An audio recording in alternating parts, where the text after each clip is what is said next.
Okay friend, आज हम लोग फिर से बातें करेंगे सच के आईना में इस ब्लॉक में। इसका पार्ट 3 आ रहा है आज आप लोग के सामने, और हम बातें करेंगे जैसा कि हमने बातें किया था पीछे बार आपका कि स्ट्रेस एसएफडी एंड बीएमडी के बेसिस पर हमने बात किया था, और पता चला था हम लोग को कि एसएफडी और बीएमडी यूज करके भी हम लोग एक टी बीम लिए थे, टी क्रॉस सेक्शन का बीम लिए थे जी, टी क्रॉस सेक्शन का बीम लिए थे। और एसएफडी बीएमडी के बेसिस पर हमने 2 सेक्शन पता किया था, एक आपका बेंडिंग में कमज़ोर था, शायद यहाँ पे बोर्ड चमक रहा होगा, एक आपका बेंडिंग में कमज़ोर था और एक आपका शियर में कमज़ोर था। एक आपका बेंडिंग में कमज़ोर था, यहाँ पे थोड़ा सा देख लेते हैं पहले। इस तरह से हमने एक टी सेक्शन, क्रॉस सेक्शन इसका टी टाइप का है, क्रॉस सेक्शन इसका टी टाइप का है, ठीक है। यहीं से ये चीज़ें डेवलप हुआ था। प्रिंसिपल स्ट्रेस या कॉम्प्लेक्स स्ट्रेसेस के बारे में आज हम सीखेंगे, और इसको पूरा निचोड़ सीखेंगे, एकदम मज़ा आ जाएगा आपको। पूरा का पूरा इसका कहानी ही आज ख़त्म हो जाएगा। अब अगर सच में ये सब चीज़ें इसी तरह से जानते होंगे तो भी कमेंट करके बताइएगा, और अगर सच में ये सब चीज़ें इस तरह से इतनी बारीकी से नहीं पता था, आप इसमें उलझते रहते थे, तो भी आप कमेंट करके बताइएगा कि कैसा लग रहा है आपको ये सब कॉन्सेप्ट, ठीक है। ज़रूर बताइएगा, क्योंकि बहुत मेहनत से हम ये सब चीज़ों को प्रोवाइड कर रहे हैं, ठीक है। एसएससी जेई बैच पढ़ाने के बाद 4 घंटा का बैच लेने के बाद भी उसके बाद हम आप लोग का लेक्चर शूट करते हैं इतनी एनर्जी के साथ, इतना मेहनत से। तो लाइक और कॉमेंट ज़रूर कीजिएगा, पसंद आए तो। चीज़ें और कॉन्सेप्ट अगर अलग लगे तो प्लीज़ यार, इसमें आप लोग को क्या लगता है, अगर अच्छे लग रहे हैं, सीख रहे हैं कुछ, तो लाइक और सब्सक्राइब ज़रूर कीजिए, ठीक है। कमेंट कीजिए कैसा लग रहा है, क्या कमी है हम में, और क्या चीज़ पढ़ाने में क्या और इम्प्रूव करना चाहिए, ये सब चीज़ें के बारे में भी आप कमेंट किया कीजिए। आप लोग के कमेंट्स से ही हमको और लाइक से ही हमको पता चलेगा कि हम कैसा मेहनत कर रहे हैं आप लोग के लिए, क्या चीज़ें दे रहे हैं, जो सीखे हैं वो। ये सब चीज़ें नॉर्मल नहीं है यार, ये सब बहुत मुश्किल से एक बेस्ट टॉप आईएएस ऑफिसर से ऑफलाइन क्लास में बैठ करके बेंच पर सीखा हुआ चीज़ें हैं, ठीक है। और हम ज़्यादा बात नहीं करेंगे इसके बारे में, आपका मेरा कॉन्सेप्ट ही आपको डिफरेंस फील कराएगा, ठीक है। और सच की आईना इसीलिए इस ब्लॉग में तो बनाए हैं, ताकि आपको सच से रूबरू कराएं। लोग क्या पढ़ाते हैं आपको, ऐसा नहीं कि मैं सभी के बारे में बात कर रहा हूँ, बहुत लोग ऐसे हैं नॉलेजेबल पर्सन, बहुत लोग हैं जो बहुत अच्छे से चीज़ों को, कॉन्सेप्ट को सिखाते हैं, और उनसे पढ़ने के बाद फर्स्ट टाइम उनसे पढ़ने के बाद स्टूडेंट फील करता है अच्छा, और अच्छे एग्ज़ाम भी क्रैक कर जाते हैं, उनको सब्जेक्ट भी बहुत आसान लगते हैं। बट बहुत सारे ऐसे ब्रेन जो फ्यूचर के ब्रेन्स हैं, जैसे कि भविष्य में आने वाले स्टूडेंट, या ऐसे बहुत सारे ऐसे स्टूडेंट होते हैं जो गलत कॉन्सेप्ट के टीचरों के चक्कर में पड़ जाते हैं, और उसके बाद उनके सब्जेक्ट टफ लगने लगता है। सब्जेक्ट कोई टफ नहीं होता, डिपेंड करता है टीचर पे, डिपेंड करता है टीचर पे। वही हम आपको दिखाने के लिए यहाँ इस ब्लॉग में बनाते हैं इस तरह की वीडियो, ताकि आप टीचरों से बचें। आपका ब्रेन खराब हो जाता है तो आपके माइंडसेट ही चेंज हो जाता है कि यार एसएससी जेई तो बहुत अलग चीज़ है, गेट तो बहुत अलग चीज़ है, ईएससी इंजीनियरिंग सर्विसेज तो बहुत अलग चीज़ है। ये सब हम लोग के बस की चीज़ नहीं है, क्योंकि हम लोग को तो सब्जेक्ट समझ में ही नहीं आता, तो बन कैसे जाएगा वो सब मेंस के, एसएससी जेई के मेंस के क्वेश्चंस कैसे लग जाएंगे, तो वो नहीं समझ में आता है। उसमें आपका कोई गलती नहीं है, आपका कोई गलती नहीं है, क्योंकि आपने शुरू में प्लेटफॉर्म गलत चुना और गलत कॉन्सेप्ट सीखे। इसी वजह से आपका कॉन्सेप्ट कंपटीशन के क्वेश्चंस के कॉन्सेप्ट के साथ डायरेक्टली मैच नहीं करता है, डायरेक्टली स्ट्राइक नहीं करता है, इसलिए आपके दिमाग को अनकंफर्टेबल फील होता है और आप छोड़ देते हैं। बट आप देखिए, ये भी बहुत इंपॉर्टेंट हिस्सा है। प्रिंसिपल स्ट्रेस बहुत ज़्यादा कंफ्यूज करता है, बट आज हम आपको क्लियर कराएंगे, और इसके साथ कमेंट करके बताइएगा कि कैसा लगा आपको, क्लियर हुआ कि नहीं हुआ बातें, और सच कुछ दिख रहा है कि नहीं, अलग हट करके सच आपको फील हो रहा है कि नहीं, कि बिल्कुल अलग होती है कॉन्सेप्ट है, ठीक है। अगर फील हो तो ज़रूर लाइक और सब्सक्राइब कीजिएगा और कमेंट कीजिएगा। और हम अभी टॉस का वीडियो जो चला रहे हो, केवल बिहार पॉलिटेक्निक सिलेबस के अकॉर्डिंग चला रहे हैं, उसमें हम अपना पूरा कॉन्सेप्चुअली, हायर कॉन्सेप्चुअली का नॉलेज नहीं शो कर रहे हैं। आपकी जितनी ज़रूरत है उसी हिसाब से हम आपको मॉडिफाई करके कन्वर्ट कर रहे हैं, कि आपकी न ज़्यादा टाइम टेकिंग हो और प्योरली आपका सिलेबस कवर हो, ठीक है। तो उसे देख करके ये जज मत कीजिएगा कि हम क्या पढ़ा रहे हैं और मेरा क्या लेवल है पढ़ाने का, किस तरह का। आप एसएससी जेई के लिए हम सॉइल मैकेनिक्स का बनाएंगे, तो उसमें देख लीजिएगा, हम ईएस का पूरा क्वेश्चन लगाएंगे, आपको कॉपी पढ़ाएंगे, आपका एसएससी जेई बिना बनाए लगेगा सब।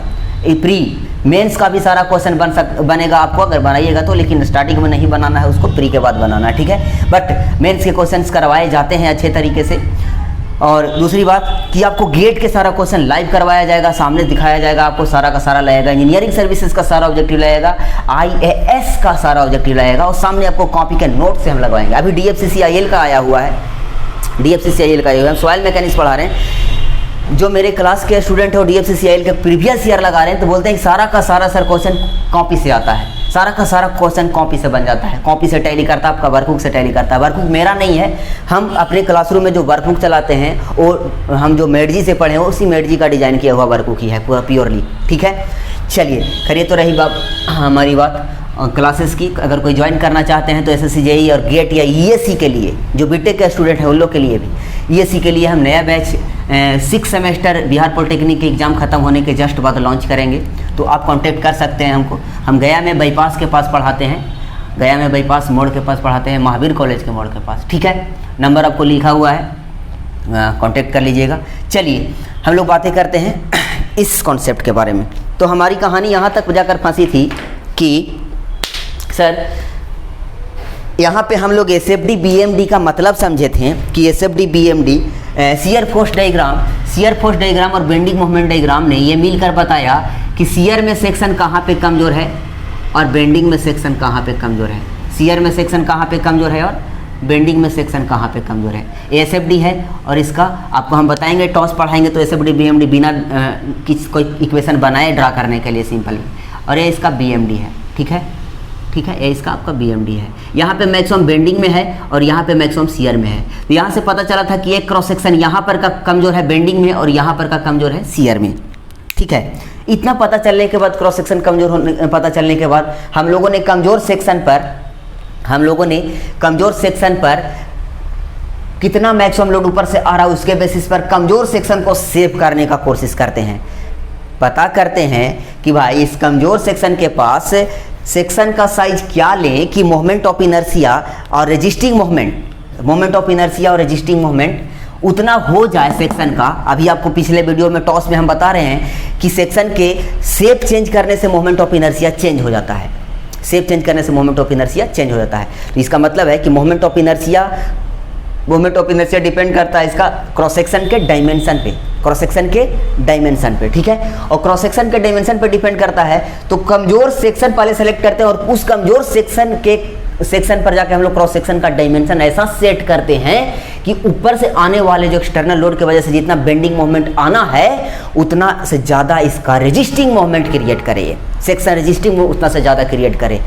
इस तरह से सेक्शन सेलेक्ट करते हैं यहाँ पे, और उसी को कहते हैं हम लोग डिजाइन करना, उसी को कहते हैं हम लोग सेक्शन का डिजाइन करना। सेक्शन डिजाइन कर दिए तो उसी हिसाब से कमजोर सेक्शन पर डिजाइन किए तो वही लेंथ अगर प्रोवाइड कर दीजिए, क्योंकि बाकी सब जगह तो कम ही बेंडिंग मोमेंट आना है, तो सब जगह सेफ है, ठीक है। लेकिन हमारा कॉन्सेप्ट कहाँ पर फिर से फेल हुआ था। देखा गया टी सेक्शन टाइप के बीम में कि कमजोर सेक्शन को सेव करने के बाद भी जब principal stresses theory, complex stresses theory नहीं डेवलप हुआ था, उसके पहले कमजोर सेक्शन को सेफ हम लोग करते थे डायरेक्ट स्ट्रेसेस के बेसिस पर। डायरेक्ट स्ट्रेसेस आपका जितना वहाँ पर जनरेट होता था शियर फोर्स और बेंडिंग मोमेंट उस बेसिस पर करते थे, ठीक है। तो इसके बावजूद भी टी सेक्शन फेल हो जा करते थे। टी सेक्शन जैसे फ्लैंज सेक्शन का एक टाइप है। फ्लैंज सेक्शन रेक्टेंगुलर सेक्शन छोड़ा करके जितने भी अदर सेक्शन, रेक्टेंगुलर या स्क्वायर छोड़ा करके जितने भी अदर सेक्शन के टाइप डिजाइन किए जाते हैं, टी सेक्शन, एल सेक्शन, समझे आपका इस तरह के सेक्शन, चैनल सेक्शन, ये सबको कहते हैं फ्लैंज सेक्शन, इसको कहते हैं फ्लैंज सेक्शन, ठीक है। तो आपका इस तरह के सेक्शंस ना सेव करने के बाद भी, SFD BMD लगाने के बाद सेव करने के बाद भी फेल हो रहा था।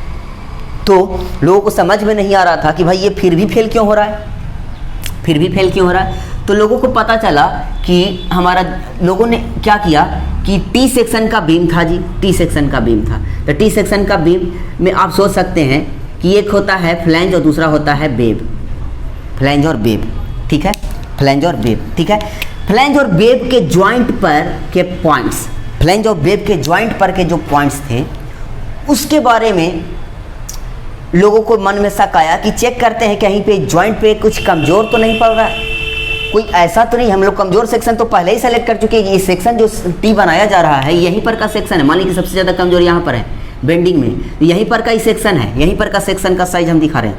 बट इसमें भी डिजाइन करने के बाद भी ये फेल हो रहा था, तो लोगों ने कहा कि अब तो और कोई तरीका नहीं है, अब तो हर एक पॉइंट पर स्ट्रेसेस चेक करने होंगे, हर एक पॉइंट पर का ताकत चेक करना होगा, हर एक पॉइंट पर का ताकत चेक करना होगा, हर एक पॉइंट पर का ताकत चेक करना होगा, और हर एक पॉइंट पर का ताकत हर एक प्लेन में चेक करना होगा, हर एक प्लेन का मतलब समझाते हैं अब। यही कहानी तो प्रिंसिपल स्ट्रेसेस या कॉम्प्लेक्स स्ट्रेसेस को डिफाइन करता है, हर एक प्लेन का मतलब। फिलहाल हम बता दें इतना आपको कि प्रिंसिपल स्ट्रेसेस थियरी जो है किसी पॉइंट पर डिफाइन है। स्ट्रक्चर के अंदर मटेरियल में इनफाइनाइट पॉइंट्स मिलकर के बने होते हैं, इनफाइनाइट एलिमेंट्स मिलकर के मटेरियल बनता है। एक क्रॉस सेक्शन जो भी बना है वो इनफाइनाइट छोटे छोटे एलिमेंट्स से मिलकर के बना है। तो कमजोर सेक्शन सेलेक्ट होने के बाद भी हमारा कहानी नहीं बना, तब हम लोग के पास और क्या रास्ता है कि और इसके अंदर में माइक्रो लेवल पर हेल करके चेक किया जाए, जैसे कि एटॉमिक स्ट्रक्चर वगैरह में करते थे कि आपको न्यूक्लियस मिलने के बाद भी खोज करते थे, न्यूक्लियस मिलने के बाद भी कोई घटना ऐसा आता था उसके साथ, एटम के साथ, जो समझ में नहीं आता था कि ये क्यों हो रहा है। तो फिर हम लोग न्यूक्लियस के और अंदर घुसे, इलेक्ट्रॉन प्रोटॉन न्यूट्रॉन को खोजें, इलेक्ट्रॉन प्रोटॉन और न्यूट्रॉन के बिहेवियर पर हम लोगों ने फिर से बताया कि हाँ भाई ये एलिमेंट या ये एटम ऐसा क्यों करता है, ऐसा क्यों करता है। तो क्या करते हैं कि जब बाहर से कोई चीज़ों का घटनाओं का रीजन ना पता चले तो हम लोग उसके अंदर जाने की कोशिश करते हैं और पता लगाने की कोशिश करते हैं कि अंदर में भाई मैकेनिज्म चल क्या रहा है, अंदर में भाई मैकेनिज्म चल क्या रहा है। तो इसी चीज़ को पता करने के लिए हम लोग के लोगों के पास माइंड में आइडिया आया कि अब ऐसा चीज़ को डेवलप करना होगा जो एक पॉइंट पर इस कंक्रीट के कॉलम से उठाएंगे एक पॉइंट कहीं पर का, ठीक है, और उस पॉइंट से इनफाइनाइट डायरेक्शन में, मान ली कि यहाँ से उठाया गया एक पॉइंट, जॉइंट पर से एक पॉइंट उठाया गया, यहाँ पर तो चमक रहा होगा यार, यहाँ पर से एक पॉइंट उठाया गया, यहाँ पर से एक पॉइंट उठाया गया, ये पॉइंट, ठीक है, ए पॉइंट। अब ये पॉइंट से इनफाइनाइट प्लेन पार हो सकते हैं। एक प्लेन पार करके दिखाएं पहले हम आपको, एक प्लेन, इस प्लेन में normal to the plane sigma N लगता है और एक tangential to the plane tau लगता है इस प्लेन में, और एक पॉइंट ए प्लेन इसी पॉइंट से पार हो रहा है। मान लीजिए कि ये प्लेन ऐसा है, मान लीजिए कि ये प्लेन ऐसा है। चलिए इस चीज़ को समझने के लिए हम आपको पूरा प्रिंसिपल स्ट्रेस थियरी को डिजाइन किए हैं, तो उस पर आते हैं फिर बाद में। फिलहाल हम लोग इस पर आते हैं बाद में। अब चलिए इस पर आते हैं हम लोग बाद में, इस पर आएंगे हम लोग बाद में। इसके पहले हम बहुत कुछ सीखेंगे, ठीक है, और आएंगे हम इसी पॉइंट के पास, क्योंकि बाद में पता चला था कि इस पॉइंट से पार होने वाला एक ऐसा प्लेन है जो प्लेन शियर में, जितना हम लोग डायरेक्टली मान रहे थे, डायरेक्ट शियर की वजह से मान रहे थे, उससे कहीं ज़्यादा कमज़ोर है, वो कहीं ज़्यादा कमज़ोर है। यानी कि हम लोग डायरेक्ट शियर के बेसिस पर पूरा प्लेन के लिए हम लोग डायरेक्ट शियर स्ट्रेसेस का वैल्यू अगर 50 किलो न्यूटन ले रहे थे कि 50 किलो न्यूटन में टूटेगा ये घोषित कर रहे थे, तो इस पॉइंट पर पास होने वाला एक ऐसा प्लेन है जिसमें शियर 30 आते आते ही टूट जाता है, जिसमें शियर 30 आते आते उस प्लेन के अकॉर्डिंग स्लाइड करके कट जाता है बीम। ऐसा पता चला प्रिंसिपल स्ट्रेस थियरी से बाद में, तब जाकर के रीजन ओरिजिनल पता चला था। तो देखते हैं कि ये थियरी कैसे काम करता है। Principal stress theory, principal strain theory कैसे काम करता है, इसके बारे में हम लोग देखने के लिए हम लोग पढ़ेंगे पहले प्रिंसिपल स्ट्रेस या कॉम्प्लेक्स स्ट्रेस की पूरी कहानी, प्रिंसिपल स्ट्रेस या कॉम्प्लेक्स स्ट्रेस की पूरी कहानी। चलिए जुड़े रहिए मेरे साथ बहुत धैर्य के साथ। कोई चीज़ अच्छे से ज़िंदगी में सीखने के लिए बहुत बारीकी से और बहुत कंसंट्रेशन से टाइम देना पड़ता है, तब जाकर दिमाग को समझ में आता है, ठीक है। तो आप बकाइएगा नहीं, बहुत बारीकी से समझिएगा, ज़िंदगी में दोबारा आपको सीखने की ज़रूरत नहीं पड़ेगा। ये प्रिंसिपल स्ट्रेस स्ट्रेन के केसेस को सॉल्व करने की ज़रूरत नहीं पड़ेगा आपको, अगर बढ़िया से सीखे तो।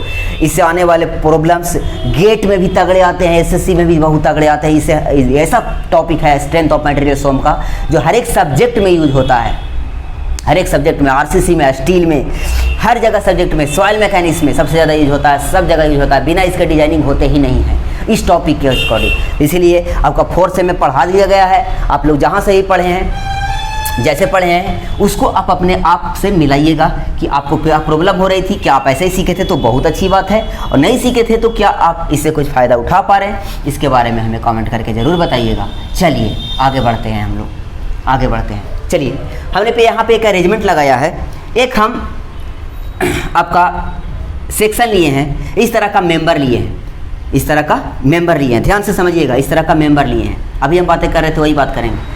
इस तरह का मेंबर लिए, इसमें एक पी फोर्स लगाया है, पी फोर्स लगाया, इसका क्रॉस सेक्शनल एरिया ए है, ठीक है।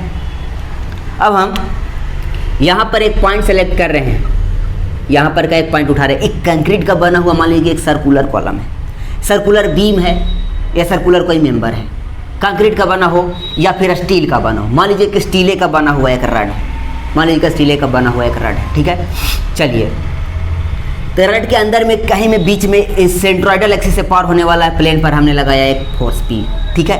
उस सेंट्रोइडल एक्सिस जैसे जैसे अंदर से पार करते जाता होगा वो रड के कोई ना कोई पॉइंट से तो गुजरते जाता होगा। वहाँ पर से एक पॉइंट उठाया मैंने ये, ठीक है, इस पॉइंट को उठाया वहाँ पर से। इस पॉइंट पे हमने इनफाइनाइट डायरेक्शन में प्लेन बनाया, इनफाइनाइट प्लेन पार करवाया। जैसे कि देखिएगा सबसे एक प्लेन हम पार करवा रहे हैं, मेजर दो प्लेन को हम दिखाए हैं यहाँ पे आपको डिफरेंस शो करने के लिए। एक प्लेन आपका ये है, ठीक है, और एक प्लेन आपका वर्टिकल है ये, ठीक है। एलिमेंट हम ले रहे हैं क्यूबिकल, एलिमेंट हम ले रहे हैं, इस एलिमेंट को जो गोल करके दिखाए हैं इसको 3D में दिखा के बड़ा जूम करके दिखाएंगे तो ऐसा बनेगा क्यूबिकल। एलिमेंट आपका है क्यूबिकल, ठीक है, एलिमेंट बना है क्यूबिकल। चलिए क्यूबिकल एलिमेंट ये शो करता है कि आपके पास चार इससे पार होने वाला चार प्लेन है, एक प्लेन ए, एक प्लेन ए, ये दोनों एक ही प्लेन है, ये दोनों एक ही प्लेन है, ये दोनों एक ही प्लेन है, ठीक है। बस डायरेक्शन, स्ट्रेस के डायरेक्शन के बेसिस पर इसको दो बार दिखाया जा रहा है, और ये दोनों प्लेन एक ही है, और ये प्लेन आपका यहाँ पे ये है, यहाँ पर आपका ये है, ये वाला प्लेन है, ठीक है।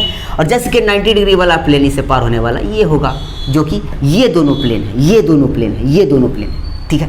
चलिए इस प्लेन को हम 3D में दिखाने का कोशिश किए हैं, इस प्लेन का, इस प्लेन को दिखाएंगे तो ऐसा दिखेगा जी, और वो पॉइंट वही है आपका, ये पॉइंट यही है, इस पॉइंट पर फोकस करे रहिएगा, ठीक है, इस पॉइंट पर फोकस करके रखिएगा। हम सारे प्लेन को, इनफाइनाइट नंबर ऑफ प्लेन्स को उसी पॉइंट से पार कराएंगे, और डिफरेंट प्लेन में आपको पता है कि हर एक प्लेन का एक नॉर्मल डायरेक्शन होता है और एक उसका टेंजेंशियल डायरेक्शन होता है। हर एक प्लेन का एक नॉर्मल डायरेक्शन होता है और एक उसका टेंजेंशियल डायरेक्शन होता है, ठीक है। तो प्लेन के नॉर्मल डायरेक्शन की तरफ जो फोर्स लगेगा उसके कारण नॉर्मल स्ट्रेसेस आएंगे, और प्लेन के टेंजेंशियल डायरेक्शन की तरफ जो फोर्सेस लगेगा वो आपका शियर स्ट्रेसेस क्रिएट करेंगे। क्या करेंगे? शियर स्ट्रेसेस क्रिएट करेंगे। तो आपको नॉर्मल स्ट्रेसेस, इसका मतलब ये हुआ ना जी, इसका मतलब ये हुआ ना कि हर एक प्लेन में एक नॉर्मल होगा और एक शियर होगा, एक नॉर्मल होगा और एक शियर होगा, हर एक प्लेन में एक नॉर्मल होगा और एक शियर होगा। इस पॉइंट से इस मटेरियल, रड के अंदर के मटेरियल के एक पॉइंट उठाए हैं, इस पॉइंट से पास होने वाले इनफाइनाइट प्लेनों में हर एक प्लेन में एक नॉर्मल होगा और एक शियर होगा। जैसे कि इस प्लेन का बात करें तो फोर्स आपका इधर से लगा था, डायरेक्टली इस force normal to the plane है, तो इसमें इस फोर्स को डायरेक्टली इस एरिया से भागा दे देंगे तो आपका इस प्लेन का नॉर्मल मिल जाएगा। और चूंकि इस फोर्स का इस प्लेन के टेंजेंशियल डायरेक्शन में कोई कंपोनेंट नहीं आएगा, क्योंकि ये force normal to the plane है, ये force normal to the plane है, तो इस फोर्स का इस प्लेन के नॉर्मल डायरेक्शन में कोई टेंजेंशियल डायरेक्शन में कोई कंपोनेंट नहीं है, तो इस प्लेन में शियर जीरो होगा, इस प्लेन में शियर जीरो होगा ड्यू टू दिस फोर्स। देखिएगा ये प्लेन यही का प्लेन है, ये प्लेन यही का प्लेन है, इसी को हम यहाँ दिखाए हैं शो करने के लिए, और इसी को फिर यहाँ बना रहे हैं शो करने के लिए, ठीक है। यही इसी पॉइंट से पार होने वाला प्लेन है वो।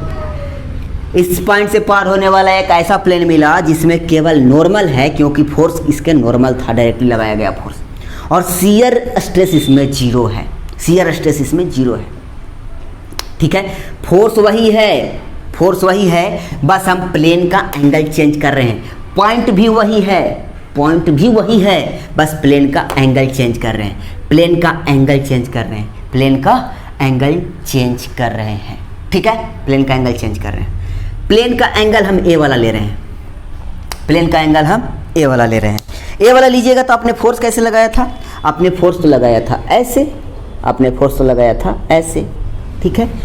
तो अब प्लेन हुए है आपका ऐसे, जस्ट मान लीजिए कि इस रड को ऐसे काट दिए, इस रड को ऐसे काटेंगे तो ऐसा सेक्शन दिखेगा, और अब फोर्स आपका वही है, फोर्स आपका वही है, पॉइंट आपका वही है, पॉइंट आपका वही है, बस हमको देखने का तरीका बदल गया कि हम अब शियर और नॉर्मल इस प्लेन में नहीं देखेंगे, इस प्लेन में देखेंगे। इस प्लेन में देखेंगे तो इस प्लेन के नॉर्मल डायरेक्शन में फोर्स को तोड़ना होगा ना, जितना फोर्स आपने लगाया उतना फोर्स तो इस प्लेन के नॉर्मल डायरेक्शन में है नहीं, तो फिर कितना है, तो फिर कितना है, तो कम होगा, इससे तो कम होगा, क्योंकि 100% इधर के तरफ लगा हुआ था तो इसका कंपोनेंट इधर जाता है। और याद रखिएगा किसी फोर्स का कंपोनेंट उससे कभी बड़ा नहीं हो सकता, किसी फोर्स का या किसी वेक्टर का कंपोनेंट, ये सब चीज़ें बहुत कम जगह सीखने को मिलेगी आपको। किसी वेक्टर का कंपोनेंट खुद उस वेक्टर से कभी बड़ा नहीं हो सकता। यानी कि एक बात तो तय है जी कि फोर्स अगर इधर आप लगाए थे तो इस प्लेन के नॉर्मल डायरेक्शन में जो स्ट्रेसेस आएगा वो कहलाएगा इस प्लेन के लिए नॉर्मल स्ट्रेसेस, और इससे तो कम होगा, इस सिग्मा एन से तो कम होगा इस प्लेन का नॉर्मल स्ट्रेसेस। रही बात दिक्कत की बात ये हुई कि फोर्स तो वही का वही रह गया, फोर्स तो वही का वही रह गया, बट इस प्लेन में देखने पर हमको उसी फोर्स के वजह से एक टेंजेंशियल कंपोनेंट मिला, एक फोर्स का टेंजेंशियल कंपोनेंट मिला, और फोर्स वही है, पॉइंट भी वही है, फोर्स भी वही है, पॉइंट भी वही है। टी सेक्शन बना लिया जाए, टी सेक्शन बना लिया जाए थोड़ा सा, ताकि इसको कंपेयर करते चलें कि हमारा सेक्शन फेल क्यों हुआ था और क्यों ये थियरी डेवलप हुई थी, इतना महंगा थियरी, इतना क्रिटिकल थियरी। यहाँ पर का पॉइंट उठाए हैं, यहाँ पर का पॉइंट उठाए हैं, मान लीजिए वहाँ पर का पॉइंट और यहाँ पर का पॉइंट को सेम एनालिसिस के कंसीडर करके चलते रहिए। ऐसा मानिए कि हम वहाँ पर का पॉइंट का स्टडी कर रहे हैं और आप यहाँ पर का पॉइंट का स्टडी कर रहे हैं, ठीक है। चलिए, तो पॉइंट वही है, फोर्सेस वही हैं, बस प्लेन का डायरेक्शन बदल दिया उस पॉइंट पर। तो अभी एक प्लेन ऐसा था जिसमें शियर 0 था, और इसमें चूंकि फोर्स का शियर टेंजेंशियल कंपोनेंट आया है, इसके वजह से शियर जनरेट हो गया, इसके वजह से शियर जनरेट हो गया। एक ही पॉइंट पर प्लेन का डायरेक्शन देखने का तरीका चेंज कर रहे हैं तो पता चल रहा है कि यार ऐसा प्लेन यहाँ पर, अभी यही पॉइंट पर ऐसा प्लेन था जिसमें शियर 0 था, और अगर आप ऐसा सोच लेते कि इस फोर्स के वजह से इस पॉइंट पर शियर 0 है, यही तो लोग गलती कर रहा था, यही तो लोग गलती कर रहा था।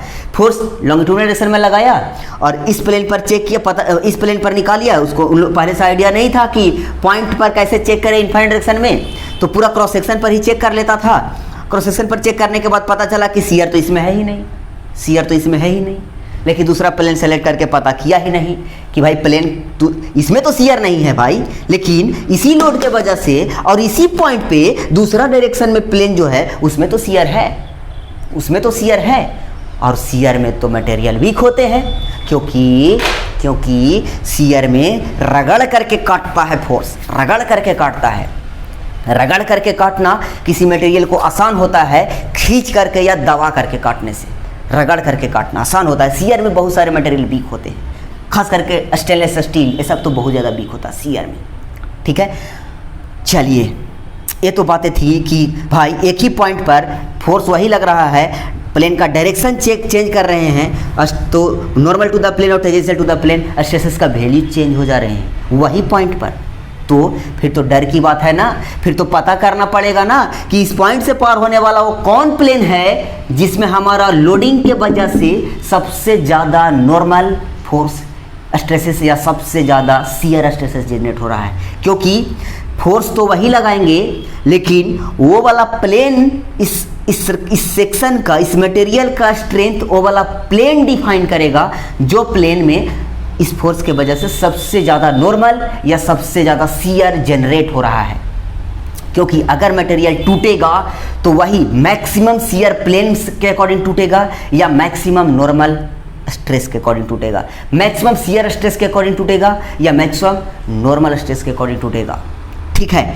यानी कि आपको भी आइडिया लगने लगा कि हाँ यार ये बात तो सही है कि फोर्स तो वही लगाएं। अगर हम इस प्लेन के अकॉर्डिंग खाली मान के डिजाइन कर देते तो फिर ये प्लेन में तो शियर है, और अगर हमारा मटेरियल शियर में वीक होता तो टूट जाएगा ना, तो हमारा कॉन्सेप्ट तो गलत है, हमारा कॉन्सेप्ट तो गलत है। तो डर की बात है कि नहीं, डर की बात है। तो अब बातें रही कि एक ही पॉइंट पर इनफाइनाइट नंबर ऑफ प्लेन्स पार कराया गया, एक ही पॉइंट पर इनफाइनाइट नंबर ऑफ प्लेन्स पार कराया गया। आपको ये भी पता है कि हर एक प्लेन में एक नॉर्मल होता है और एक शियर होता है, क्योंकि हर एक प्लेन के पास एक नॉर्मल डायरेक्शन होता है और एक शियर डायरेक्शन होता है। हर एक प्लेन में लगाए गए फोर्स के कारण एक टेंजेंशियल फोर्स आता है और एक नॉर्मल फोर्स आता है। अगर टेंजेंशियल फोर्स नहीं आता है तो टेंजेंशियल स्ट्रेस नहीं आएंगे, यानी कि शियर स्ट्रेस नहीं आएंगे। अगर नॉर्मल फोर्स नहीं आता है तो नॉर्मल स्ट्रेस नहीं आएंगे उस प्लेन में। तो खोजा जाए उस प्लेन को जिस प्लेन में सबसे ज़्यादा नॉर्मल स्ट्रेसेस आ रहे हैं, और खोजा जाए उस प्लेन को जिस प्लेन में सबसे ज़्यादा शियर स्ट्रेसेस आ रहे हैं। ठीक है, क्योंकि वह प्लेन जिसमें सबसे ज़्यादा नॉर्मल स्ट्रेसेस लगते हैं, वैसे वैसे दो प्लेन मिले।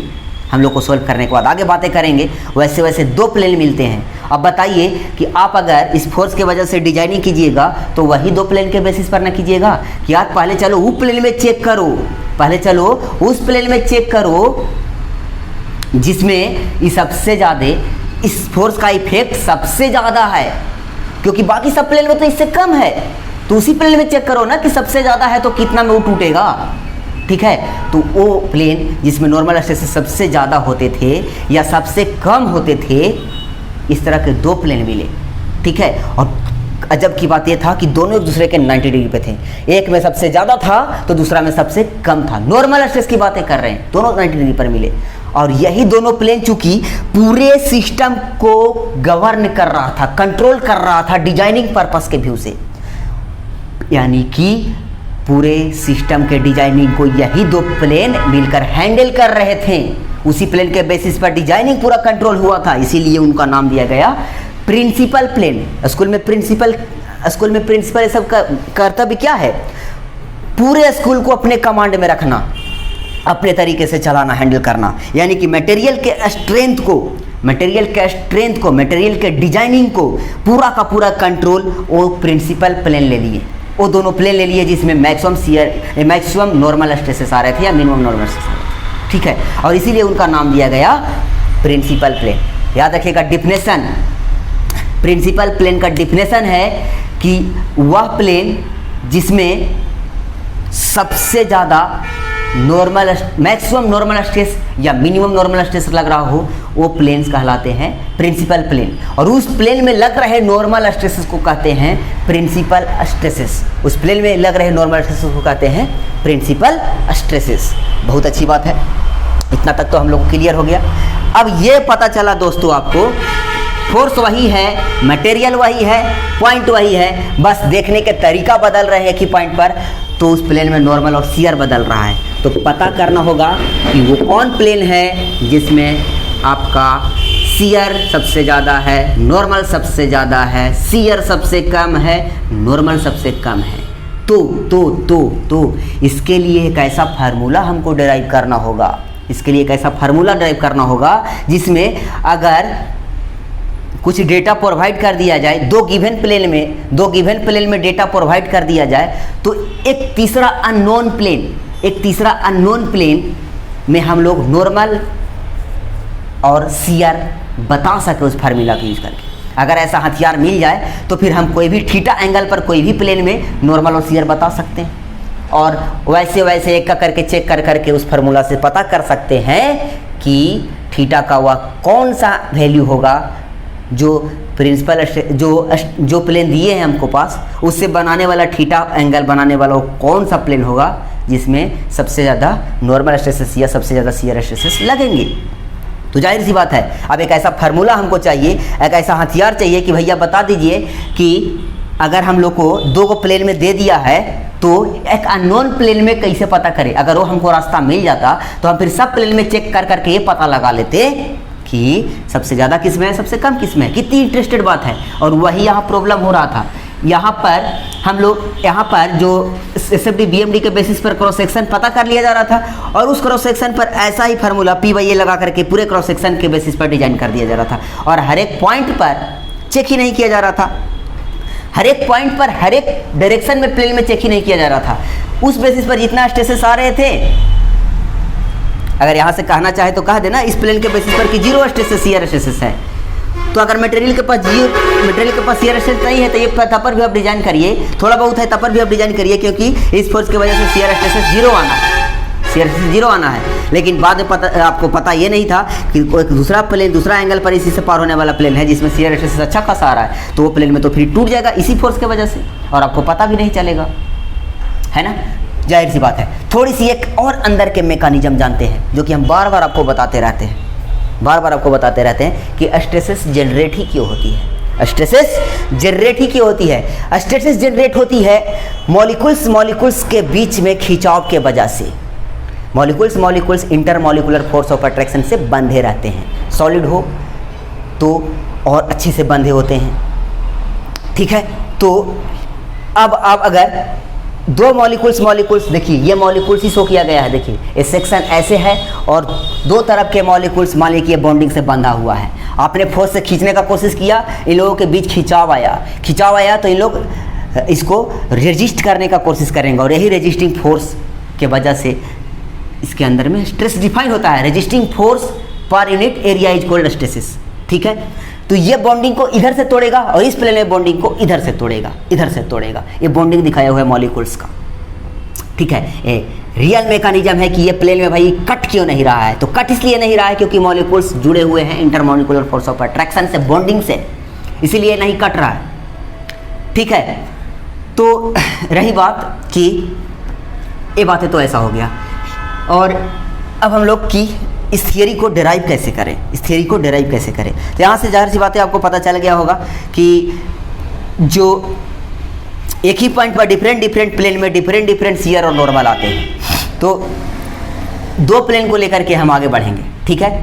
एक बात याद रखिएगा, जो प्लेन हम सेलेक्ट करेंगे, ये जो एलिमेंट क्यूबिकल बनाएंगे इसका शेप ऐसा बनेगा तो इसका फेस उधर ही रहेगा। इस प्लेन के लिए एलिमेंट ऐसा रहेगा और इस प्लेन के लिए एलिमेंट ऐसा रहेगा, इसका फेस इधर रहेगा, एक फेस इधर रहेगा, एक फेस इधर रहेगा, एक फेस इधर रहेगा, उस डायरेक्शन में एलिमेंट को लिया जाएगा, ठीक है। चलिए, बहुत अच्छी बात है। इनफाइनाइट नंबर ऑफ प्लेन्स पार होते हैं, इसी में से कोई दो ऐसा प्लेन होगा जिसमें एक में मैक्सिमम स्ट्रेस लग रहा होगा नॉर्मल, एक मिनिमम, और दो ऐसा प्लेन होगा जिसमें एक में मैक्सिमम शियर या मिनिमम शियर लग रहा होगा, ठीक है। तो वही चार प्लेनों के बारे में हम लोग को पूरा प्रिंसिपल स्ट्रेस या कॉम्प्लेक्स स्ट्रेसेस में काम करना रहता है। और ये कितनी इंपॉर्टेंट है डिजाइनिंग के लिए आपको पता चल गया कि आपका स्ट्रक्चर, अगर आपको इसका नॉलेज ना हो तो आपका स्ट्रक्चर टूटेगा भी और आपको पता भी नहीं चलेगा। लेकिन जो प्रिंसिपल स्ट्रेसेस थियरी को जानता है वो इनफाइनाइट प्लेन में से वो प्लेन को सेलेक्ट करेगा, खोजेगा और कमजोर प्लेन के बेसिस पर फिर बताएगा अपना मटेरियल को, ताकत को, कि नहीं मेरा मटेरियल का ताकत इतना नहीं और कम है, क्योंकि वो अंदर जाके खोज के पता लगाया कि एक प्लेन और ऐसा था जिसमें मेरा मटेरियल और कमज़ोर है। तो अपने ताकत को कमज़ोर वाला प्लेन के हिसाब से बताया जाता है, मजबूत वाला प्लेन के हिसाब से नहीं बताया जाता है। अपने ताकत को कमज़ोर वाला प्लेन के हिसाब से बताया जाता है कि कमज़ोर वाला प्लेन ही टूटेगा, अगर ये नहीं टूटा तो कोई नहीं टूटेगा, ये नहीं टूटा तो कोई नहीं टूटेगा। चलिए, इस थियरी में हम लोग उसी को खोज करने की कोशिश करेंगे, पता लगाने की, ठीक है। तो ये प्लेन को हम ले चल रहे हैं आगे।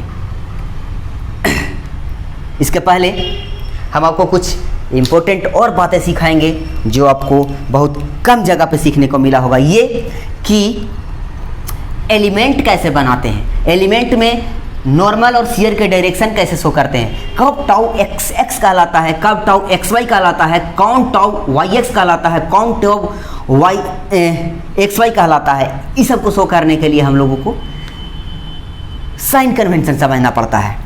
साइन कन्वेंशन, ये आज के बाद कभी डाउट नहीं होगा आपको। एक नया बनाया हुआ एलिमेंट पर आप sigma X, sigma Y, sigma X Y, sigma Y X, ये सब अपने साथ दिखा सकेंगे आज के बाद। और पहले सीख गए हो तो और अच्छी बात है, आप अच्छे प्लेटफॉर्म से सीख रहे हैं, हमको खुशी की बात है, हमें खुशी की बात है कि अच्छे जगह से आप सीखें, कम से कम गलत लोगों के चक्कर में नहीं पड़े। और नहीं तो आज आप सीखिए, ठीक है। चलिए साइन कन्वेंशन पहले बना लेते हैं, उसके बाद हम कुछ और बातें करेंगे। बहुत लंबी बातें चलेंगी और धारे बना के सुनिएगा, क्योंकि ये चीज़ें अगर आप सिविल इंजीनियर हैं तो आना आपको हर हाल में चाहिए। और आप 5th सेम में पढ़ रहे हैं तो भी, और SSC JEE GATE ESC engineering services का तैयारी कर रहे हैं तो भी, इसके कॉन्सेप्ट क्लियरेंस के बगैर आप कोई सब्जेक्ट स्ट्रॉन्ग नहीं कर सकते, समझे, जड़ से। चलिए देखा जाए आगे। तो हम पहले साइन कन्वेंशन के बारे में बात करेंगे। चलिए, हमने इस एलिमेंट को इस डायरेक्शन वाला प्लेन के लिए उठाया। इस प्लेन के लिए बनाएंगे तो एलिमेंट को ऐसा बनाएंगे, ठीक है। एक प्लेन नॉर्मल इधर रहेगा, एक प्लेन इधर रहेगा, दूसरा प्लेन इसके अपोजिट में रहेगा। ये दोनों एक ही प्लेन है जी। फिर से बातें हम बता देते हैं, ये दोनों एक ही प्लेन है, ये दोनों एक ही प्लेन है, इधर वाला और एक इधर वाला एक ही प्लेन है। बस स्ट्रेस के डायरेक्शन के बेसिस पर दो तरफ अलग कर दिया जाता है, ठीक है, क्योंकि इसमें स्ट्रेस इधर लगेगा और इसमें स्ट्रेस इधर लगेगा, ठीक है। और ये दोनों भी उसी तरह एक ही प्लेन है, बस स्ट्रेस ऊपर नीचे के बेसिस पर इसको अलग कर दिया गया है, क्योंकि ये सारे के सारे एक पॉइंट पर की कहानी है, सारी की सारी एक पॉइंट पर की कहानी है। चलिए आगे बढ़ते हैं। यहाँ पे साइन कन्वेंशन पहले समझ लें हम, साइन कन्वेंशन पहले समझ लें।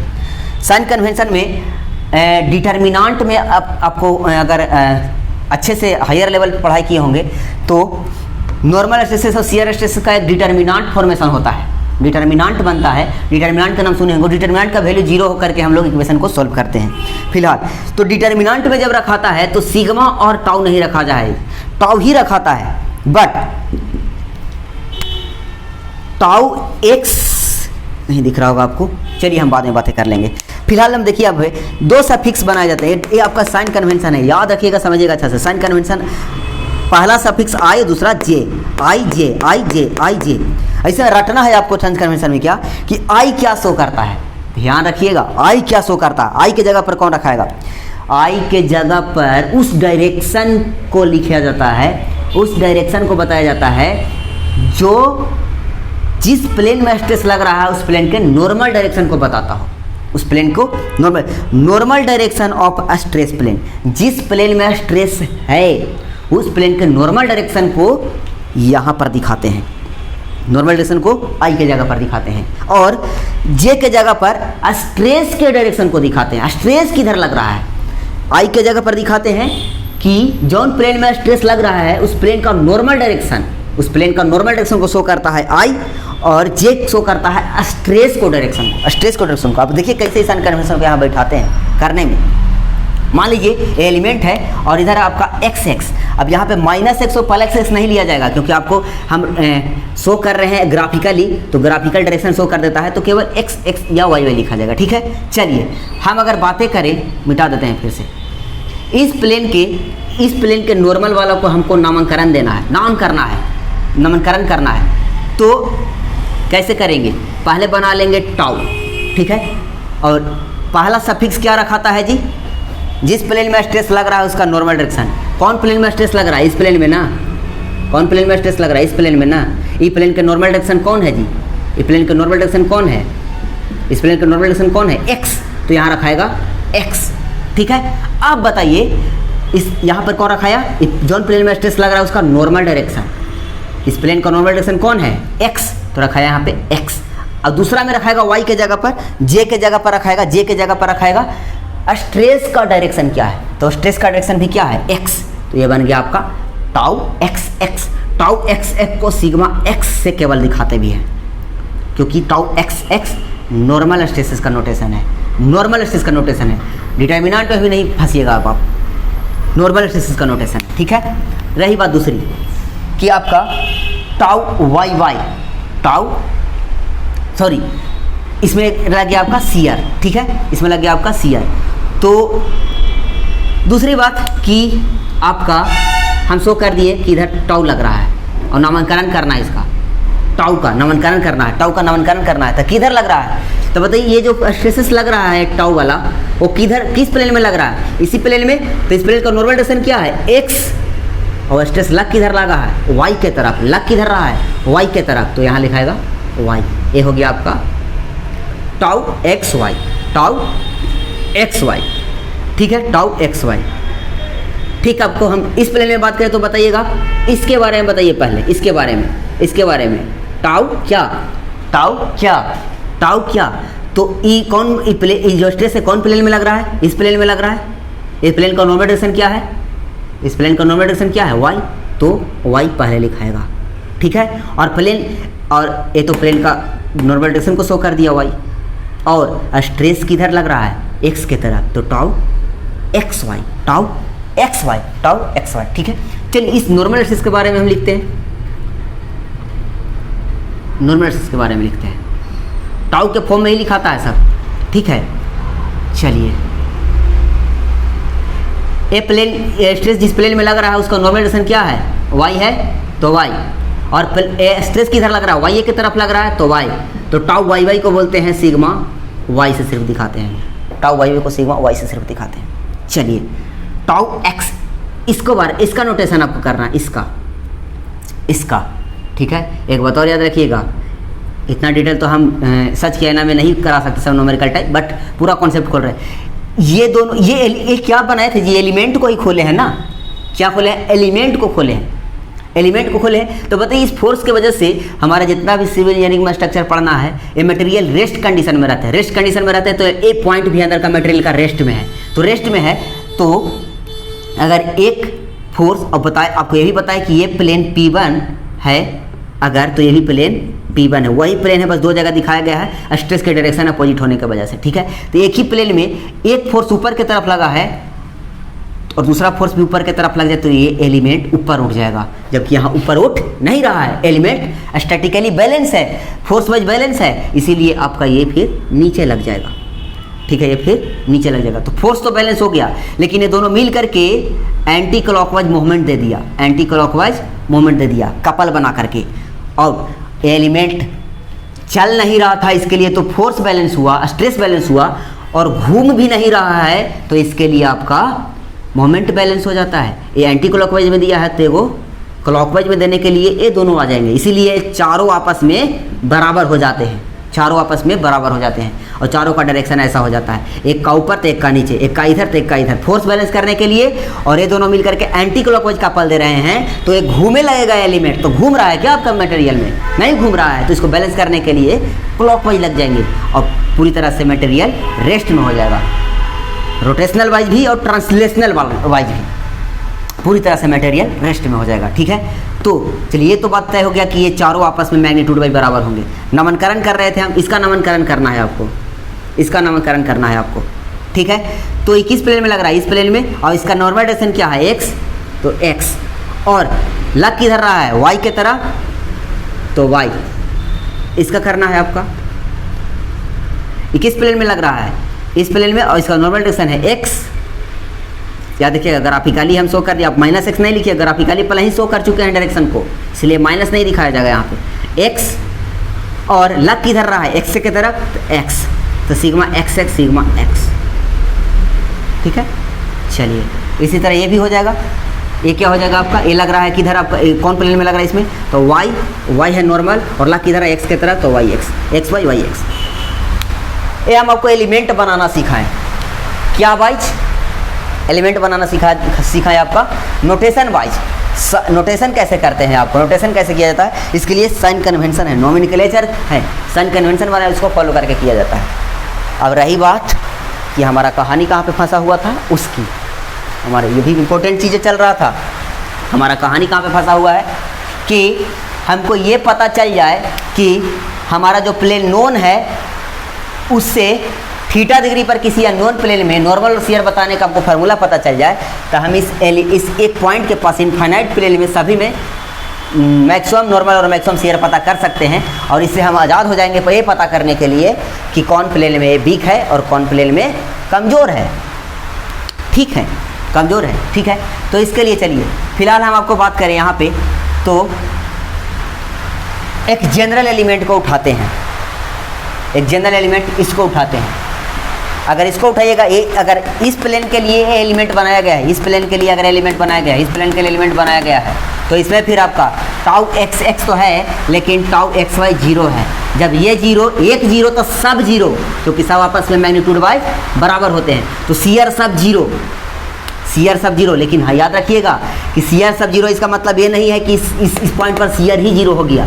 इस पॉइंट पर जीरो सीआर का वैल्यू इस डायरेक्शन में ये दो प्लेन में जीरो हुआ है। ये दोनों प्लेन तो एक ही होते हैं, तो 1 2 3 4 कह लीजिए चाहे 2 कह लीजिए, इन चारों प्लेन में सीआर जीरो हुआ है। इसका मतलब ये नहीं है कि इस पॉइंट पर सीआर नहीं है, दूसरा प्लेन में सीआर है, दूसरा प्लेन में सीआर है। फिलहाल यहाँ से एक आइडिया हो गया कि एक जीरो तो सब जीरो, क्योंकि एक में जीरो था आपका इस पॉइंट के हिसाब से, ठीक है। अब दूसरा कि इधर तो फोर्सेस लग ही नहीं रहा था इस डायरेक्शन में नॉर्मल, तो ये भी जीरो। तो इसका जब एलिमेंट बनाइएगा, तो कभी कभी क्वेश्चन में देखते होंगे सिंपल बना के देता है कि यहाँ पर 250 कह सकते हैं कि 250 MPa लग रहा है, और यहाँ पर भी 250 XX 250 MPa लग रहा है। तो बताइए कि आपका ई वाला प्लेन से एंटी क्लॉकवाइज डायरेक्शन में θ1 डिग्री पर, या वर्टिकल प्लेन से एंटी क्लॉकवाइज डायरेक्शन में θ2 डिग्री पर एक प्लेन है।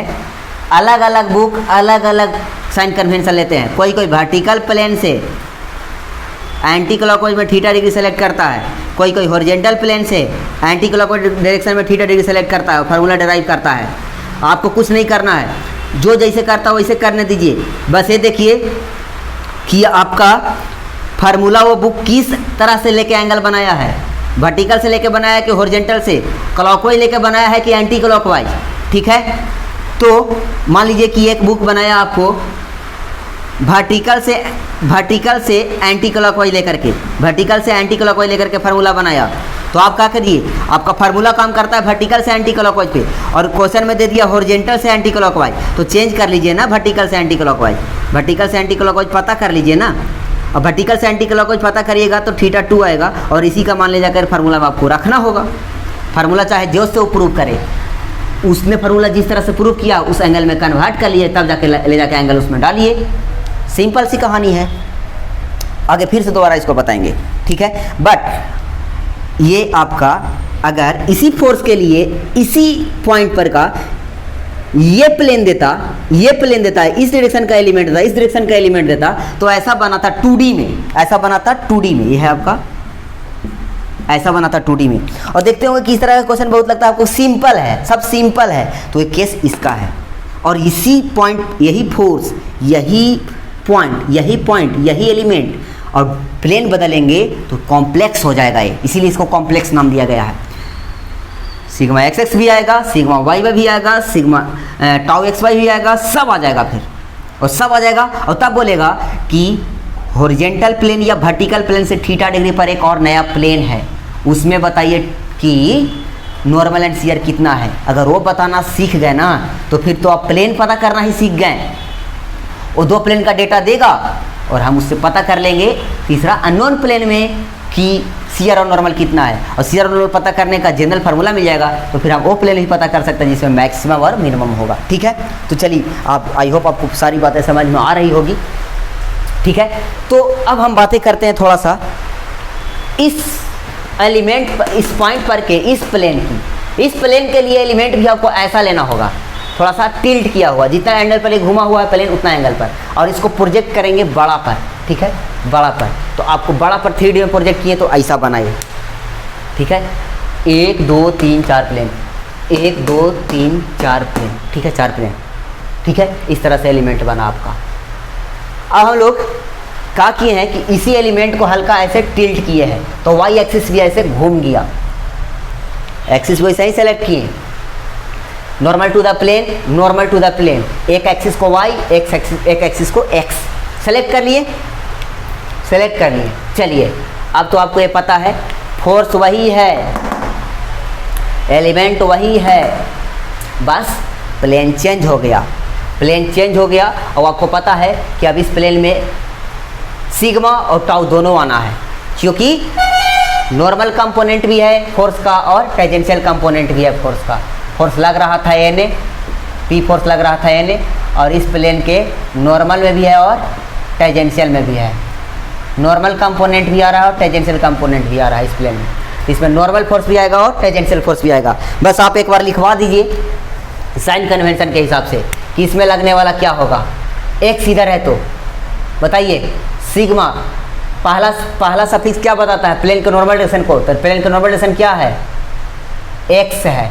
दूसरा क्या बताता है प्लेन स्ट्रेस के डायरेक्शन को, स्ट्रेस का डायरेक्शन क्या है, एक्स है, sigma x x, sigma x x को सिग्मा एक्स भी केवल बोलते हैं, या आप बता सकते हैं इसको टाउ एक्स एक्स को सिग्मा एक्स बोलते हैं, टाउ एक्स एक्स। ठीक है, शियर किधर लग रहा है आपका, टेंजेंशियल कंपोनेंट नीचे की तरफ आया है तो नीचे की तरफ दिखा दीजिए, वो देगा क्वेश्चन में, जिधर के दे उससे हमको क्या मतलब है, उसका क्वेश्चन के हिसाब से आपका हल करना होगा बस, और क्या। हम यहाँ पर नीचे की तरफ एक ले लिए, ये टाउ वाला एक ही को तो सेलेक्ट ही करना रहता है, बाकी सब तो अपने आप ही वाला एलिमेंट बैलेंस के बेसिस पर डिजाइन हो जाता है। अभी इधर आ गया है तो इधर जाएगा ही जाएगा, नहीं तो एलिमेंट इधर चले लगेगा, तो चलाइएगा आप। स्टैटिक ना है जी, स्टैटिक आपका जितना भी स्ट्रक्चर रहता है रेस्ट मोड में ना रहता है, चल रहा है। और वो भी अंदर का पॉइंट है, वो अंदर का पॉइंट मटेरियल का खोद करके निकल रहा है, भाग रहा है बाहर, कि आप फोर्स बैलेंस नहीं कीजिएगा, तो फोर्स बैलेंस कर दिए। ठीक है, यहाँ तो यहाँ, ठीक है। अब ये दोनों मिल करके कपल बनाया और मोमेंट क्रिएट किया क्लॉकवाइज, तो एंटी क्लॉकवाइज करने वाला भी होना चाहिए ना, तो एंटी क्लॉकवाइज करने वाला कपल होना चाहिए, सेम फोर्स सेम मैग्नीट्यूड बस डायरेक्शन अपोजिट। ठीक है, डायरेक्शन अपोजिट, तो डायरेक्शन अपोजिट करने के लिए क्या करिएगा आप, डायरेक्शन अपोजिट करने के लिए क्लॉकवाइज देने के लिए एक को इधर लगाना पड़ेगा, एक को इधर लगाना पड़ेगा, दूसरा को इधर लगाना पड़ेगा, है ना जी। एक को इधर लगाना पड़ेगा और एक को इधर लगाना पड़ेगा, दूसरा को इधर लगाना पड़ेगा। ठीक है, अब रही बात की नामकरण करने की, तो एक को तो नाम कर दिए, नाम दे दिए आप, दूसरा का नाम दीजिए जी, इसका नाम दीजिए ज़रा, ये कौन है, ये है tau X normal to the plane, और लग किधर रहा है वाई की तरह, टाउ एक्स वाई है ये, टाउ एक्स वाई है ये, टाउ एक्स वाई। ये बताइएगा ये वाला ये कौन है, ये कौन है, ये कौन है, ये कौन है, ये कौन है, ये वाला टाउ वाई के तरफ लग रहा है, वाई के तरफ नॉर्मल डायरेक्शन है प्लेन का, वाई के तरफ प्लेन का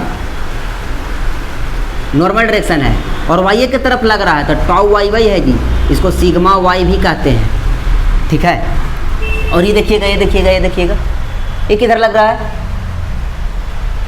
ये लग रहा है आपका टाउ, इसका नॉर्मल डायरेक्शन है वाई और लग रहा है एक्स के तरफ, टाउ वाई एक्स, क्योंकि ये था क्या आपका टाउ एक्स वाई, ये क्या था आपका टाउ एक्स वाई और टाउ वाई एक्स।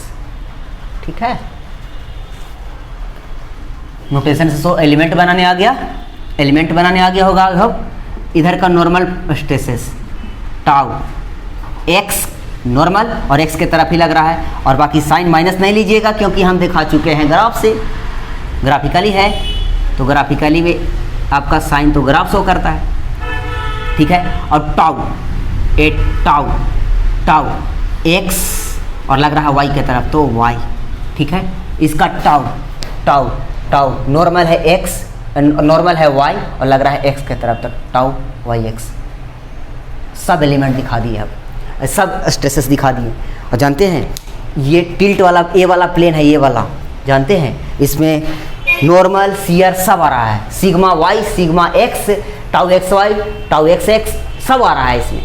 ये है आपका जनरल एलिमेंट, जनरल एलिमेंट। एक बार देख लेते हैं आपका थोड़ा सा वीडियो चल रहा है कि नहीं, कि हम बीच में ऐसे ही बक के जा रहे हैं फालतू में, फिर सारा मेहनत बेकार हो जाएगा। सही चल रहा है जी, चलिए घबराइएगा नहीं,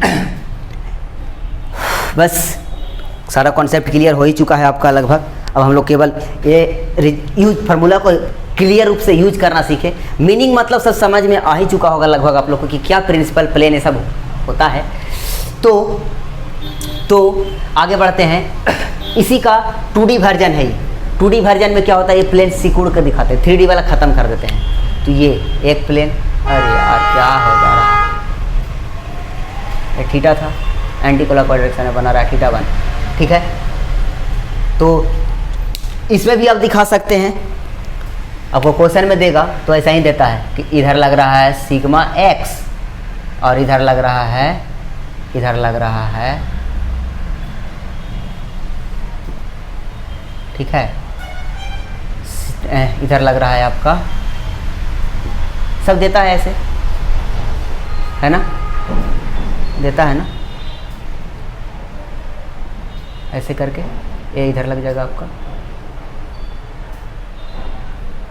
ये आपका इधर लग जाएगा, ठीक है। ए दोनों मिल करके क्लॉकवाइज, ए दोनों मिल करके एंटी क्लॉकवाइज, सबका मैग्नीट्यूड बराबर आपस में, क्योंकि ट्रांसलेशनल मोशन को बैलेंस करना है, एलिमेंट बैलेंस है, एलिमेंट बैलेंस है, ठीक है। तो ये सब शो कर दीजिएगा 2D में, 2D में यही प्रॉब्लम आप लोग को देगा, सिग्मा एक्स और टाउ एक्स और Y, tau X Y, tau X Y और sigma Y Y, sigma Y कह सकते हैं इसको, इसको टाउ क्या बोलेंगे, वाई एक्स, वाई और एक्स, ठीक है। इसी तरह सब है, आप 3D में दिखाई दे इतना करके, बार बार आप क्या दिखाएं। चलिए, इसमें तो आपको पता है कि फोर्स वही है, एलिमेंट वही है, बस डायरेक्शन प्लेन का बदल गया। डायरेक्शन प्लेन के बदलते ही उस प्लेन में शियर नॉर्मल सब आने लगे, शियर नॉर्मल सब आने लगे। देखें, फोर्स वही, मटेरियल वही, खाली प्लेन अलग चेंज किए तो कितना कठिन बन गया ये, ठीक है। तो क्वेश्चन में यही ज़्यादातर देता है, कहता है कि दो प्लेन ऐसे शो किए गए हैं, सिग्मा एक्स और सिग्मा वाई के तरफ, और उसका sigma X sigma Y tau X Y सब दिया हुआ है। तो एक तीसरा प्लेन किसी ना किसी एक से बोलेगा कि वर्टिकल से थीटा एंटी क्लॉकवाइज डायरेक्शन में, या हॉरिजॉन्टल से थीटा एंटी क्लॉकवाइज डायरेक्शन में, हॉरिजॉन्टल से थीटा 1 एंटी।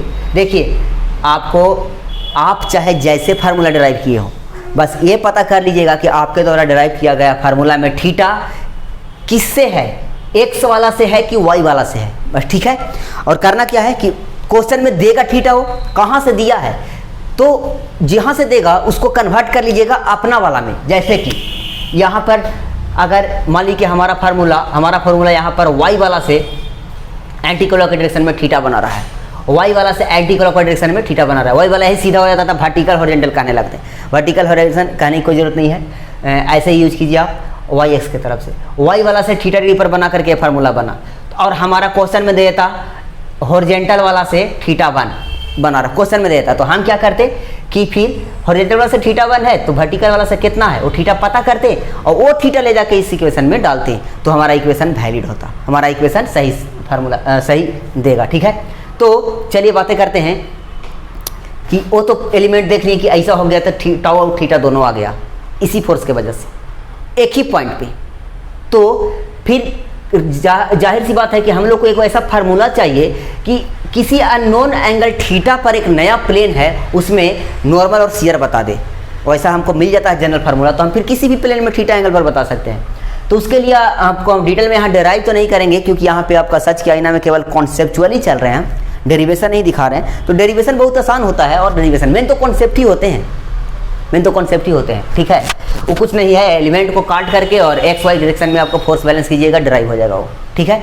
हमारा जो कहानी है वो हम बार बार आपको बता चुके कि हमारा जो कहानी है वाई से एंटी क्लॉकवाइज डायरेक्शन में थीटा लेकर के, ये आपका नॉर्मल स्ट्रेस और शियर स्ट्रेस, उस प्लेन में नया प्लेन में नॉर्मल स्ट्रेस और शियर स्ट्रेस का फार्मूला ड्राइव हुआ, ठीक है। तो अगर बात हम पहले ही बता चुके हैं आपको कि अगर वो हॉरिजॉन्टल से दे देगा तो फिर क्या करेंगे, इसको वर्टिकल वाला में कन्वर्ट करेंगे, तब इसमें रखेंगे तो आपका सही होगा।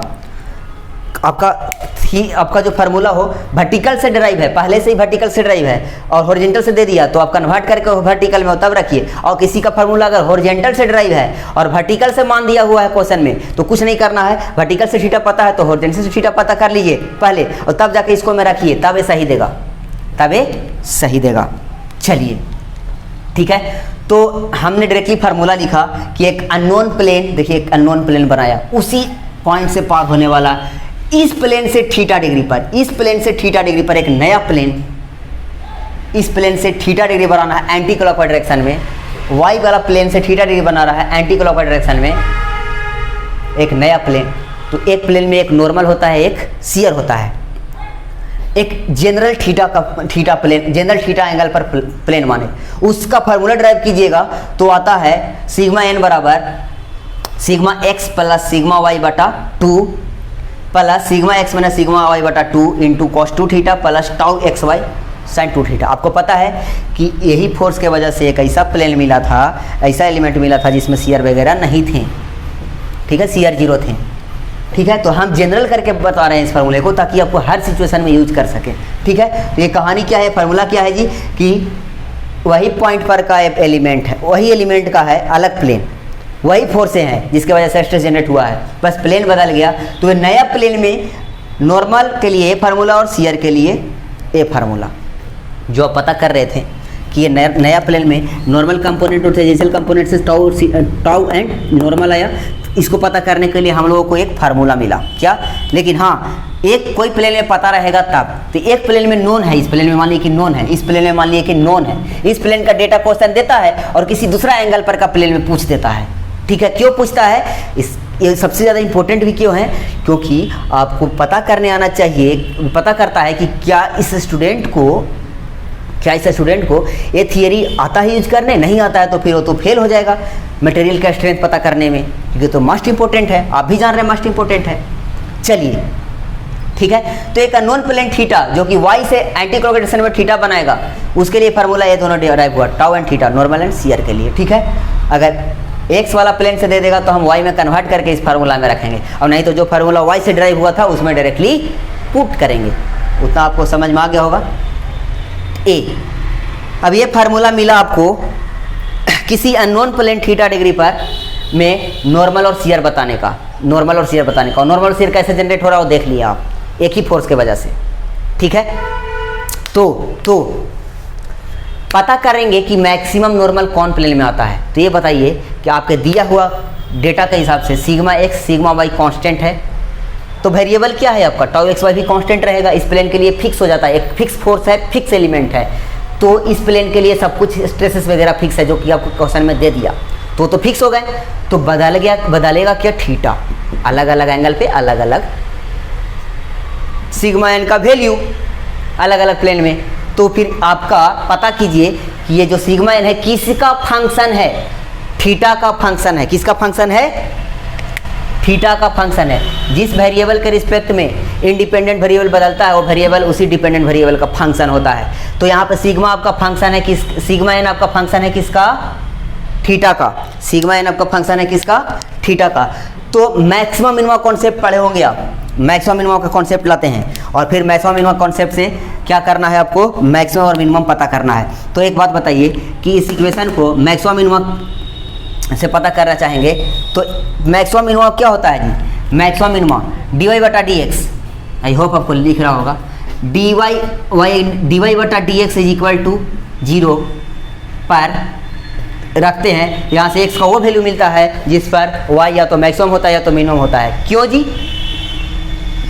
dy बटा dx किसी कर्व का स्लोप होता है जी, dy बटा dx किसी कर्व का स्लोप होता है, dy बटा dx किसी कर्व का स्लोप होता है। इसे देखिए आपको ही पता होगा dy बटा dx किसी कर्व का स्लोप होता है। ये थीटा है तो ये है आपका dy और ये होता है आपका dx। तो स्लोप tan थीटा होता है स्लोप dy बटा dx, p बटा b, tan थीटा होता है स्लोप dy बटा dx। तो यानी कि dy बटा dx किसी कर्व का स्लोप होता है, और किसी कर्व का स्लोप जब 0 कब होता है जी, देखिएगा ध्यान से, किसी कर्व का स्लोप 0 कब होता है, किसी कर्व का स्लोप 0 होता है, इसका मतलब tan थीटा 0, इसका मतलब थीटा 0 डिग्री। तो किसी कर्व का स्लोप, किसी कर्व के टेंजेंट का स्लोप 0 तब होता है जब पॉइंट मैक्सिमम वाला होता है, या तब होता है जब पॉइंट मिनिमम वाला होता है, या तब होता है जब पॉइंट मिनिमम वाला होता है। इसीलिए dy बटा dx 0 करके पता करते हैं कि मैक्सिमम पॉइंट कहाँ है और मिनिमम पॉइंट कहाँ है, क्योंकि टेंजेंट का स्लोप मैक्सिमम और मिनिमम पॉइंट पर ही 0 होता है। इसीलिए और टेंजेंट का स्लोप क्या होता है, dy बटा dx। ये कॉन्सेप्ट मैथ से आया है। और पहले पता कीजिए कि फंक्शन किसका आता है, थीटा का। तो किसके रिस्पेक्ट में डिफरेंशिएट करेंगे इसको, थीटा के रिस्पेक्ट में। तो थीटा के रिस्पेक्ट में डिफरेंशिएट करेंगे तो किसका मान देगा, थीटा का 2 ऐसा वैल्यू देगा, थीटा का 2 ऐसा वैल्यू देगा जिसके लिए कह रहा है कि नॉर्मल स्ट्रेस या तो मैक्सिमम है या तो मिनिमम है, या तो मैक्सिमम है या तो मिनिमम है। यानी कि प्लेन का एंगल बताएगा कि जौन प्लेन से आप सिग्मा एन लिए हैं, सिग्मा एक्स वाई लिए हैं, वहाँ से थीटा 1 डिग्री पर और थीटा 2 डिग्री पर 2 ऐसे प्लेन है जिसमें नॉर्मल या तो मैक्सिमम है या तो मिनिमम है। तो वहाँ से आपका 2 प्लेन मिलेंगे, वही थीटा 1 थीटा 2, वही 2 प्लेन आपका प्रिंसिपल प्लेन का लोकेशन है। प्रिंसिपल प्लेन का लोकेशन है with respect to this plane, this given plane, with respect to this given plane, this is location of theta 1 theta 2 is the location of principal plane. क्यों? क्योंकि उस एक दो थीटा का वह वैल्यू है जिसमें आपका सिग्मा एन नॉर्मल मैक्सिमम या मिनिमम है। ठीक है, तो यहाँ से इस थीटा का वैल्यू को फिर से पुट करेंगे इस इक्वेशन में और आपको मिलेगा और स्ट्रेस जो वो मैक्सिमम रहेगा और मिनिमम रहेगा, एक थीटा के लिए मैक्सिमम एक थीटा के लिए मिनिमम। तो वो जो इस थीटा के प्लेन वाले के लिए जो नॉर्मल स्ट्रेसेस है वही स्ट्रेसेस कहलाते हैं प्रिंसिपल स्ट्रेसेस, और वो थीटा वाला जो प्लेन है वो कहलाता है आपका प्रिंसिपल प्लेन, प्रिंसिपल प्लेन। ठीक है, ठीक उसी तरह टाउ वाला इक्वेशन भी थीटा का फंक्शन है, तो इसको भी डिफरेंशिएट करके थीटा के रिस्पेक्ट में पता कर सकते हैं। थीटा 1 डैश और थीटा 2 डैश, ये थीटा 1 डैश थीटा 2 डैश वो प्लेन को शो कर रहा है, वो प्लेन को शो कर रहा है गिवन प्लेन से, इस गिवन प्लेन से उस प्लेन के लोकेशन को शो कर रहा है जिस प्लेन में शियर स्ट्रेस या तो मैक्सिमम है या तो मिनिमम है, या तो मैक्सिमम है या तो मिनिमम है। तो 4 ऐसे प्लेन मिले हमको इसी फोर्स के वजह से, इसी पॉइंट पे, इसी फोर्स, और इस पे जो बीम लग रहा था आपका उसके वजह से इसी पॉइंट पे 4 ऐसे प्लेन मिले जिसमें 2 में नॉर्मल स्ट्रेसेस मिनिमम मैक्सिमम है और 2 में शियर स्ट्रेसेस मिनिमम मैक्सिमम है। जिनमें नॉर्मल स्ट्रेसेस मिनिमम मैक्सिमम है वो आपका कहलाता है प्रिंसिपल प्लेन, और उनके नॉर्मल उस प्लेन में लग रहे नॉर्मल स्ट्रेसेस को कहते हैं प्रिंसिपल स्ट्रेसेस। ठीक है, और वो जो शियर मैक्सिमम शियर स्ट्रेसेस वाला प्लेन है वो कहलाते हैं मैक्सिमम शियर प्लेन। ठीक है, देखिए शियर का केस में मैग्नीट्यूड केवल अपोजिट रहता है, उसके बेसिस पर मैक्सिमम मिनिमम होता है, नहीं तो मैग्नीट्यूड बाई दोनों, साइन केवल उल्टा रहता है, मैग्नीट्यूड बाई दोनों एक ही रहते हैं, क्योंकि आपको भी पता है कि टाउ तो हमेशा एक ही रहेगा, टाउ तो हमेशा एक ही रहेगा, बट डायरेक्शन चेंज रहेंगे, डायरेक्शन चेंज रहेंगे। ठीक है, टाउ एक नहीं रहेगा तो एलिमेंट घूमने लगेगा, जाहिर सी बात है। तो यहाँ के बाद अब क्लियर हुआ प्रिंसिपल स्ट्रेस थियरी। वो ऐसे 4 प्लेन मिले जिसमें आपका नॉर्मल स्ट्रेस और शियर स्ट्रेस फोर्स की वजह से या बेंडिंग मोमेंट की वजह से सबसे ज़्यादा आ रहे थे। तो सबसे ज़्यादा जिस प्लेन में आ रहे उसी प्लेन को हमको सेव करना होगा ना, वो प्लेन सेव तो सब प्लेन सेव। तो पहले अब क्या होगा, सबसे पहले जाना होगा उसमें, सबसे पहले जाना होगा आपको क्रिटिकल सेक्शन पे। मान लीजिए कि बेंडिंग की वजह से क्रिटिकल सेक्शन यहाँ पर का है, सबसे पहले यहाँ पर क्रिटिकल सेक्शन पे, क्रिटिकल सेक्शन को क्रॉस सेक्शन बनाइए। क्रॉस सेक्शन अगर ऐसा है तो हर एक पॉइंट को उठा के चेक कीजिए, हर एक पॉइंट को उठा के इनफाइनाइट प्लेन पास कर करके चेक करिए और पता करिए कि कौन ऐसा पॉइंट है, कौन ऐसा पॉइंट है और कौन ऐसा प्लेन है। पहले तो वो पॉइंट सेलेक्ट करिए जिसमें सबसे ज़्यादा मिनिमम, सबसे ज़्यादा मैक्सिमम नॉर्मल या सबसे ज़्यादा मैक्सिमम शियर स्ट्रेस जनरेट हो रहा है। तो टी सेक्शन में पता चला कि जॉइंट पर का जो पॉइंट था उसमें एक ऐसा प्लेन था जिसमें सबसे ज़्यादा शियर स्ट्रेस आ रहा था, यानी कि सबसे कमज़ोर था वो प्लेन। और तब जाकर के उस प्लेन को हिसाब से, प्लेन के हिसाब से उस सेक्शन का स्ट्रेंथ को घोषित किया गया कि नहीं नहीं नहीं, ये सेक्शन इतना नहीं लेगा, इतना ही लेगा, क्योंकि एक प्लेन इसका इस जंक्शन पॉइंट पर कमज़ोर है। ठीक है, अब उस हिसाब से फिर डिजाइनिंग किया गया, तब फिर टूटना बंद हो गया, तब फिर हमारा मटेरियल सेफ होने लगा। तो ये था पूरा आपका प्रिंसिपल स्ट्रेसेस या कॉम्प्लेक्स स्ट्रेसेस की कहानी, प्रिंसिपल प्लेन की कहानी और डिफरेंट प्लेनों की कहानी। और आप आई होप आपको इस फार्मूला का यूज करने का भी कॉन्सेप्ट मिल गया होगा और आपका एलिमेंट पर लग रहे शियर स्ट्रेसेस, नॉर्मल स्ट्रेसेस को नोटेशन का भी कॉन्सेप्ट मिल गया होगा। ये सब जैसे है वैसे ही छाप लीजिएगा और जो लेक्चर से आपको समझ में आए वो थोड़ा बहुत पॉइंट करके लिख लीजिएगा। चलिए, और रही बात की और सर डिटेल में ड्राइव कर करके पढ़ाइए, तो ये हम आपको एसएससी जेई का बैच पढ़ाते हैं, उसमें डिटेल लेक्चर अगर ऑनलाइन डालें तो पढ़ाएंगे और नहीं तो फिर ऑफलाइन आकर के आपको पढ़ना होगा। वहाँ फिर हम डिटेल डेरिवेशन करेंगे, एक से एक बेहतरीन गेट के, एसएससी जेई के, मेंस के, प्री के एक से एक बेहतरीन क्वेश्चंस के साथ साथ अपना सब्जेक्ट को कंप्लीट करते हैं। तो चलिए, बहुत बहुत धन्यवाद इस वीडियो को देखने के लिए। अगर आपको वीडियो में बहुत कुछ सीखने को मिला अलग चीज़ें, तो लाइक करें, सब्सक्राइब करें और कमेंट करके बताएं कि क्या सच आप ये जानते थे। अगर आप सच ये नहीं जानते थे तो जुड़े रहिए मेरे सच के आईना के साथ और देखते रहिए डिफरेंट सब्जेक्ट में, डिफरेंट टॉपिक पे, डिफरेंट कॉन्सेप्ट को, और फील करते रहिए अपना सच को सच को जो कि सच में है, ठीक है। और गलत आप जो सीखे हैं उसको माइंड से हटाइए, और जो लोग सच में इस तरह से जानते थे, जिनको सच में इस तरह से कॉन्सेप्ट क्लियर था, वो भी कमेंट करके बताएं। और वो कहीं ना कहीं ज़रूर कोई बड़े अच्छे गुरु के पास पढ़ रहे हैं, आप उनको रिस्पेक्ट करिए, ताकि क्योंकि आपको ज़िंदगी में आए और आपको सही चीज़ बताए हैं। आप अगर मेहनत कीजिएगा तो इस रास्ता से बहुत आसानी से सफल हो जाइएगा। लोगों को सही पता ही नहीं रहता है तो बड़े बड़े कंपटीशन से फाइट करना ही मुश्किल लगता है, नहीं तो बहुत आसान है। SSC JEE वगैरह का क्वेश्चन हम अगर करवाएंगे आपको कॉन्सेप्ट पढ़ाने के बाद, तो ऐसे ही हलवा लगता है। मेरे क्लास के स्टूडेंट जितने भी हैं सब तो SSC JEE के ऑब्जेक्टिव प्री के करना भी नहीं चाहते, कहते हैं सब ईजी है। गेट के करते हैं ज़्यादातर, या इंजीनियरिंग सर्विसेज का करते हैं, कुछ अच्छा लगता है उन लोगों को करने में। चलिए, थैंक यू इस वीडियो को देखने के लिए। अब हम लोग मिलते हैं सच के आईना के नेक्स्ट पार्ट में कुछ और कॉन्सेप्ट के साथ। हम लोगों ने पता करना सीखा सबसे कमज़ोर प्लेन, और इस सबसे कमज़ोर प्लेन को उठा करके ले चलेंगे किसी दूसरे सब्जेक्ट में अप्लाई करने, कहाँ काम आता है। थैंक यू वीडियो देखने के लिए, बहुत बहुत धन्यवाद आप लोग को।